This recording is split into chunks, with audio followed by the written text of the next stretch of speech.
Monsieur Camara gannaaw bi ñu la dalalaatee ci plateau réveil bi gis nañ débordement du fleuve Sénégal ginnaaw bu ndox bi bàyyeekoo ci àpp giñ ko xamee woon utali na ci yenn ci ay diwaan lu ci mel ni kër yeeg yenn ci ay infrastructure booy yàq fa lu am solo ci ay jumtuwaay est-ce que mën nga ñëwaat rek ci situation actuelle ginnaaw ñaari at wala benn at sax ci jiyee jooju. non merci beaucoup Adja Ndeye Kouna.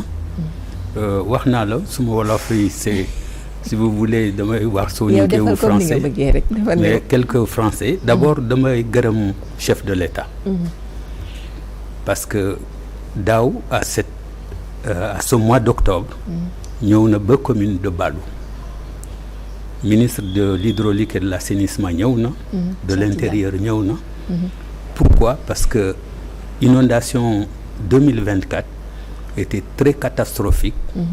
Pour ñu mun a gis inondation bu mel nii il faut remonter à 1954. Il y a eu beaucoup de choses qu'on avait fait avec l'administration, les préfets, etc. La population. Et c'est la volonté de Dieu. Et am na plusieurs réunions moo xam ne monsieur le ministre. Inondation chaque année dañu am. dañu ñaan yàlla rek inondation bu mel 2024 mu bañ a am et cette année 2025 donc inondation ñëw presque c'est arrivé au même niveau à 80% de niveau de 2024. D'accord. Contrairement à l'année dernière gisuñu aucun responsable depuis le président de la République les ministres etc. Au mois d'août, il y avait le ministre de l'Environnement, enfin de l'hydraulique et de l'assainissement, ñëw na ba Yafera, constater situation bi, préparer les futures inondations. Mais projet bi ñu waxoon commune de Badou gisul dara. Population yi c'est vulnérable. Xam nga population yi dañu ñàkk beaucoup de choses. Beaucoup de choses. Et on espérait que l'État après l'année dernière dimbali population yi xam nga même si on ne peut pas construire des logements sociaux fexe ba dimbali population yi pour construire en dur avec quelques tonnes de ciment, de fer, etc. Ça c'est l'espoir. léegi yéen daaw bi ñu commencé nemmeekoo inondation yi ba jamono ji fan ngeen dëkk? Actuellement xam nga su fekk lorsque l'inondation ñëw les vulnérables dañu jël il y a deux catégories am na yoo xam ne amuñu fenn yu mun a dem ñu loger ko dans les écoles primaires am na yoo xam ne ay parents la mooy héberger et am na surtout beaucoup de gens dans les terres fermes comme la transhumance on les amène avec des tentes pour pouvoir les héberger le temps que le fleuve Sénégal revient sur son lit. C'est la même routine bu mel nii la. On avait fait ça en 2024. 2025 nous l'avons fait et je suis sûr et certain si telle est la volonté de Dieu s'il y a inondation en 2026 ça va être la même chose. Préoccupation population yi mooy lan xam nga si c'était que la pluie de chez nous on aurait pu comprendre mais en haut avec le barrage de Manantali mooy lâcher ndox yi c'est tellement immense avec des milliers de mètres cubes d'eau que toute la vallée du fleuve Sénégal Mali, Mauritanie, Sénégal tout le monde est inondé. Préoccupation combat de population n'est même pas pour les terres agricoles parce que yëpp sous l'eau la les villages ay gaal la ñuy jël leur préoccupation c'est comment eux les sauver pour pouvoir les héberger les loger et de manière pérenne depuis l'indépendance de ce pays depuis l'indépendance de ce pays on est toujours au même niveau de développement. Désenclavement, problème de santé, problème d'éducation, etc., etc. Mon combat depuis que je suis maire de la commune de Badou c'est justement cela. Depuis c'est mon deuxième mandat. Mon combat c'est toujours cela. pour que l'État puisse faire quelque chose. On est tellement loin. Il y a quelqu'un qui disait tout à l'heure que Balou, Bakel, ça fait 750 kilomètres, mais ça date depuis l'indépendance. Comment peut-on faire lorsque nous avons ce changement climatique pour que nous puissions atténuer ces projets pour que quand il y a des inondations, au moins créer ay digues, créer ay barrages, créer ak réservoir d'eau pour que il va y en avoir, pour qu'il y aurait moins d'impact possible sur la population. Et surtout, moi j'ai vu des gens, ils n'ont rien. Donc une fois que l'année dernière l'inondation est passée, de la terre, reconstruire avec la terre, et l'eau est arrivée cette année, paf, amatul cœur. C'est parce qu'il faut aider ces gens-là. Je ne comprends pas, depuis longtemps, quelqu'un disait l'ancien régime, qu'il y avait des logements sociaux, des milliers de logements sociaux, je ne sais pas si c'est vrai, je n'ai pas vu, mais pourquoi ne pas penser aux ruraux, pourquoi ne pas penser aux communes d'origine rurale quand on parle de l'acte 3 de la décentralisation et que nous sommes au même pied d'égalité et que quand il y a un budget, si vous avez des milliers et des milliers de milliards, des milliers de milliards de francs CFA, ne serait-ce que prélever quelques milliards pour pouvoir penser xalaat ci population yi nekk comme commune de Balou, comme commune rurale. Moi, en tant que vice-président, je défends de l'AMS l'ensemble des communes d'origine rurale. Parce que amuñu dara, ils fonctionnent même avec des fonds ridicules d'équipement et des fonds de concours. On ne sait quoi faire avec cela. Il faut que l'État, et c'est ça que j'insiste, puisse vraiment penser à un véritable projet de développement pour les communes d'origine rurale, comme Balou, comme tant d'autres communes. D'accord. Bu weesoo Balou, yeneen communes ñoo impacté ci débordement fleuve boobu. Alors, il y a en dehors de la commune de Balou, je rappelle aussi, c'est pas tous les villages. C'est le village de Koungani, de Golmi, de Yafera, Arundu et Balou, village de Balou. Mais il y a à côté, au bord du fleuve Sénégal toujours, il y a la commune de Diawara, il y a la commune de Moudéri. Même si c'est c'est pas le même niveau d'impact, mais impact suffisamment important que les populations subissent les mêmes préjudices que ces situations dont on vit actuellement. Donc, lorsqu'on pense développement, lorsqu'on pense inondation, lorsqu'on pense atténuation de la situation, de nous faire pour que ces communes-là, au bord du fleuve Sénégal, puissent avoir un soutien de façon à ce qu'on puisse limiter cette situation catastrophique que personne ne contrôle. C'est la volonté de Dieu. Mënuñu dara. C'est ça. Léegi la mënoo leen ci dara, mais naka rek la askan wi tamit di def ngir rek mën a ndox moom kenn mënul xeex ak moom, mais naka la ñuy def ngir subvenir seeni besoins di vaquer seeni occupations. Voilà, actuellement, regardez, lorsque l'inondation, on a eu beaucoup d'informations provenant de l'OMVS.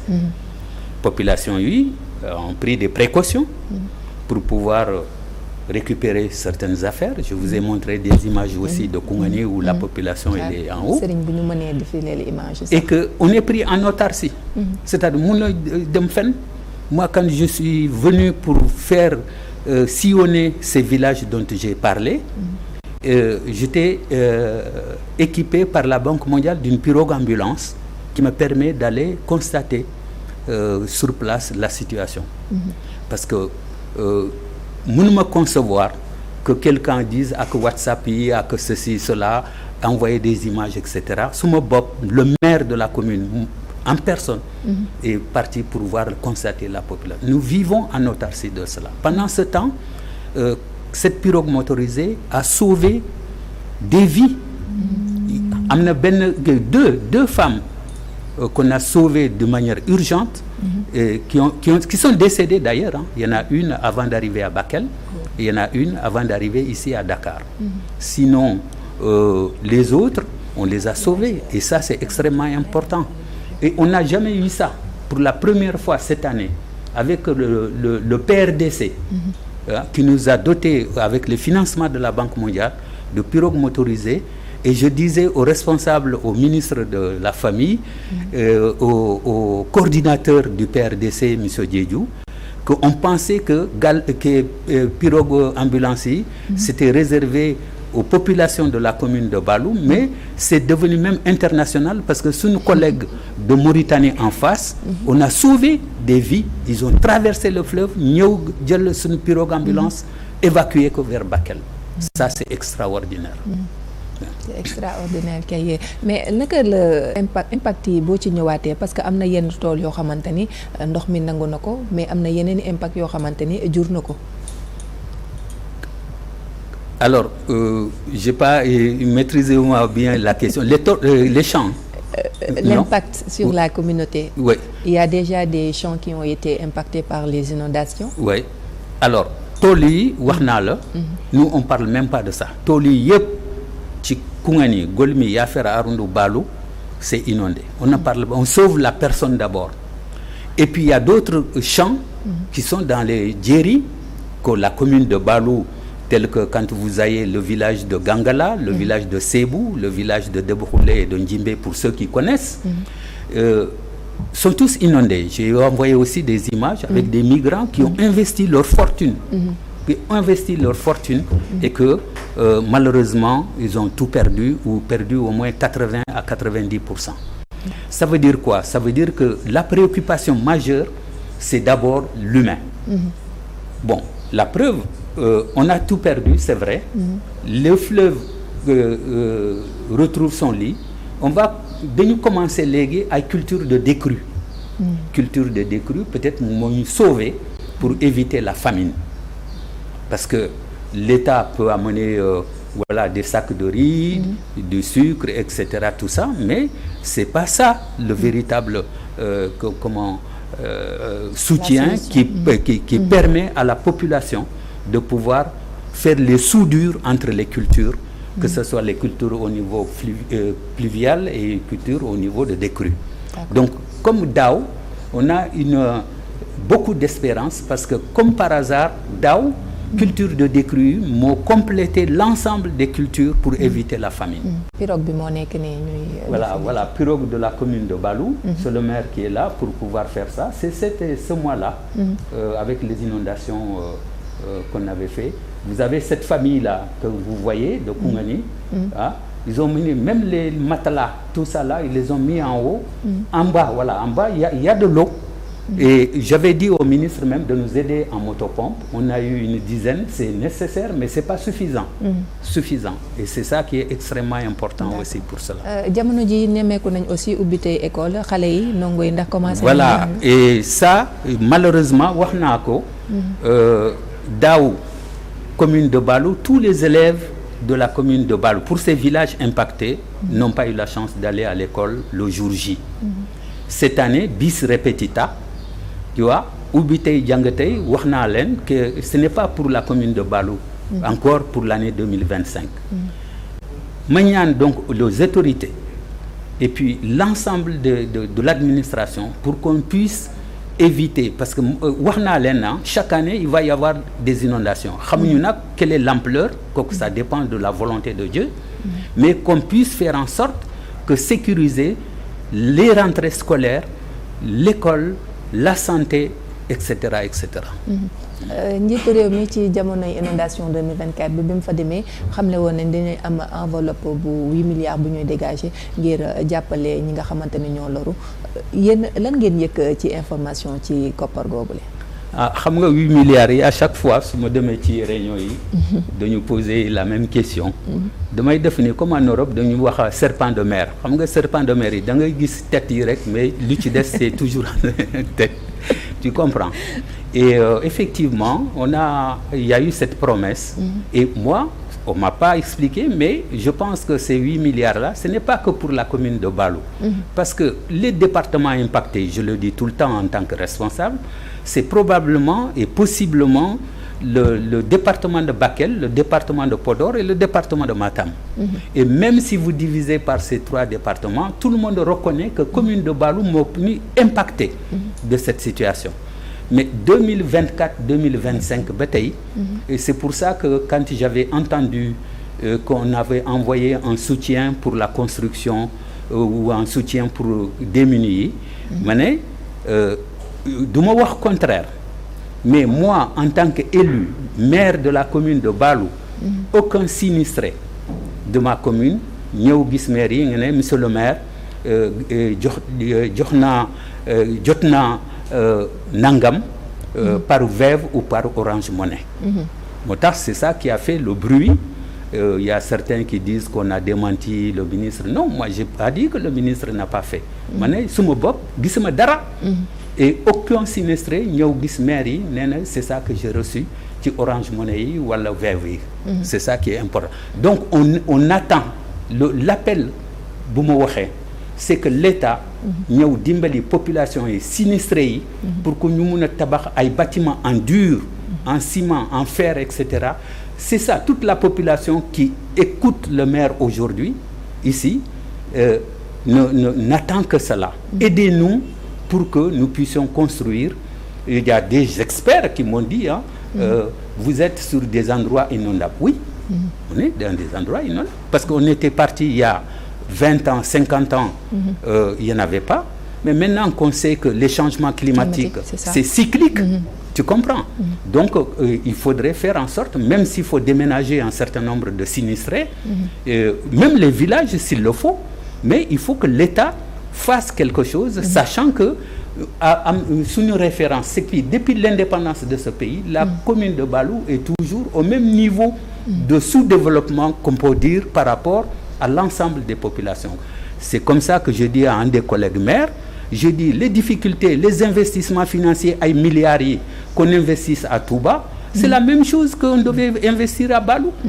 Donc, quand on dit que c'est une communalisation intégrale de cela, même si vous donnez 10 milliards, 20 milliards, 15 milliards, mais donnez 10%, 5 milliards ou 7 milliards à la commune de Balou.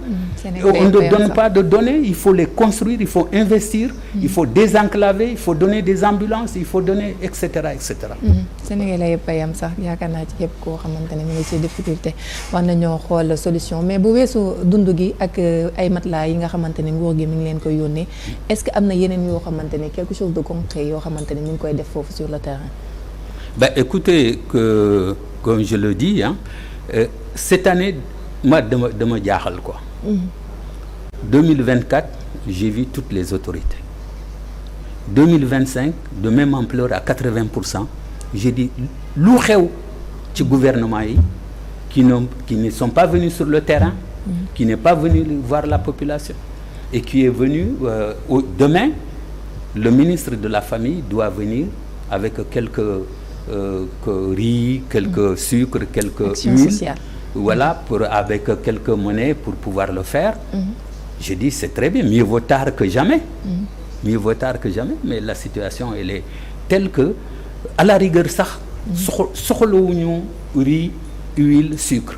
ci jamono ji lan ngeen soxla yéen? Voilà, construire, aider à la construction des maisons durables pour les populations. Développer la commune de Balou. Soutenir en éducation et en santé. Voilà ce que nous voulons. Le reste, moi, j'avais fait 42 ans à Paris d'immigration.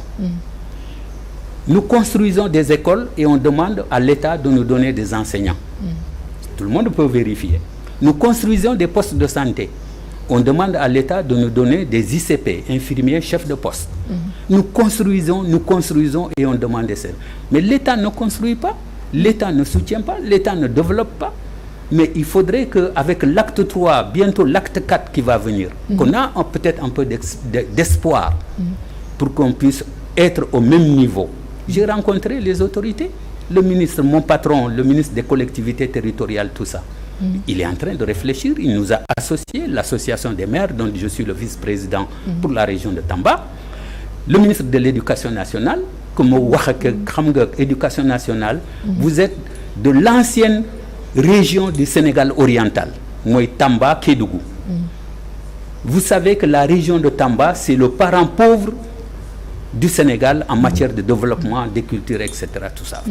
Il faut nous aider, il faut changer ce changement systématique. Il ne faut pas le mettre sur papier seulement, il faut le concrétiser. C'est ça que je demande, c'est mon appel aux autorités. D'accord. Les mairies donc sont impuissants face à cette situation. Les mairies, les collectivités territoriales dans cette zone. Alors là, les maires, tout le monde m'écoute, parce que c'est le vice-président de l'association qui parle. Même les maires de communes urbaines, nous sommes dans une situation, je ne veux pas décrire ici, mais tout le monde sait que nous sommes dans l'atlantisme, on attend pour que les choses puissent se développer. La situation, on le comprend au niveau national et international. Moi, j'ai été au Fonds monétaire international pour d'autres raisons, donc on sait les difficultés, on sait les problèmes qu'il y a. Et donc, pour qu'on puisse prendre en charge le développement de ce pays, il faut, je comprends bien, qu'on puisse faire l'état des lieux. Le Premier ministre, c'est ça qu'il disait. Un collègue me disait il faudrait rationaliser les dépenses. Il me disait la fois dernière, quand on s'est rencontrés, il n'est pas normal qu'un DG puisse avoir plus de salaire que le président de la République ou le Premier ministre. Je comprends très bien qu'on rationalise, c'est vrai. Mais le développement ne peut se faire. Le développement, mënul dem ci kanam tant que on ne développe pas les communes d'origine rurale. Investir des milliards et des milliards à Dakar, à Touba, à Thiès, c'est bien.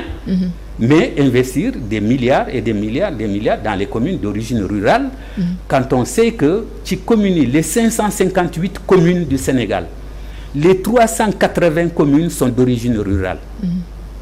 Vous ne pouvez pas faire une répartition du développement de façon à ce que si vous avez 15 000 milliards équitablement pour pouvoir le faire. Et personne ne l'a fait, aucun gouvernement ne l'a fait. Ce n'est pas aujourd'hui, c'est hier et avant-hier. D'accord. Li ñu cëraloon ci rubrique environnement daanaka jeex na ma bàyyi la nga tàggatoo suñu mbokk téléspectateurs yi. Environnement. Bon, moi l'environnement, moi je suis impacté parce que yàlla moo def la Grande Muraille Verte. Ça a quitté depuis l'Érythrée, l'Éthiopie, etc. et c'est venu jusqu'à la commune de Balou. En traversant l'Afrique d'abord, et en arrivant le Sénégal, et en arrivant, et se termine donc dans la commune de Balou. Nous sommes en train de faire énormément de choses. J'ai été reçu par le directeur général de la Grande Muraille Verte. Et Balou a l'ambition de porter cet environnement, ce crédit carbone. Donc ça pourrait peut-être nous enrichir de crédit carbone. Et ça, c'est extrêmement important. Plus de 50 jeunes, je dis bien, sont en train d'évoluer au niveau de l'environnement. Et on a plusieurs sites. Le site de Kouani, pas Kouani, Golmi, Arundu, et puis d'autres sites qui sont en train de faire. Donc moi, je suis... environnement, je suis de l'environnement. J'aime bien l'environnement. Je soutiens tout projet qui peut aider la commune de Balou pour des projets de développement au niveau environnement. D'accord. Monsieur Camara, merci d'avoir répondu à notre invitation. Merci beaucoup. Merci. Nous allons ñëwee ci seen rubrique seen invité actu plutôt ak Assane Gueye.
Sénégal.